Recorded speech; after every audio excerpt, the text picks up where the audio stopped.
இன்னைக்கு நம்ம tooth eruption sequence பற்றி பார்க்க போகிறோம். நான் உங்கள் Shifa from department of oral pathology and microbiology. பெற்றோர்களுக்கு அவங்க குழந்தைங்களோட பற்கள் எப்போ முளைக்கும்னு தெரிஞ்சுக்க வேண்டியது ரொம்ப அவசியம். ஏன்னா குறிப்பிட்ட வயது அடையும் போது தான் இந்த பற்கள் முளைக்க ஆரம்பிக்கும். குழந்தைங்களுக்கு அவங்க வயது 6 இருந்து 12 மாதங்கள் வரும்போது மேல் மற்றும் கீழ்த்தாடையில் இருக்கும் பால் வெட்டு பற்கள், அதாவது டெசிடுவஸ் சென்ட்ரல் இன்சைசஸ் முளைக்க ஆரம்பிக்கும்.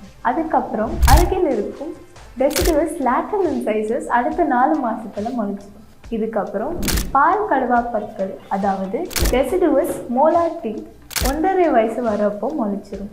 அதோட 2 வயசு வரும்போது பால் கோரை பற்கள், அதாவது டெசிடுவஸ் கெனைன் டூத் முளைக்கும். இறுதியா 2.5 to 3 வயது வரும்போது 2வது பால் கடவா பற்கள், அதாவது டெசிடுவஸ் செகண்ட் மோலார் முளைக்கும். குழந்தைக்கு 6 வயதானதும் பால் பற்கள் எல்லாம் ஒன்றா கீழே விழுந்து பெர்மனன்ட் டீத், அதாவது நிரந்தர பற்கள் வரிசையாக வளர ஆரம்பிக்கும்.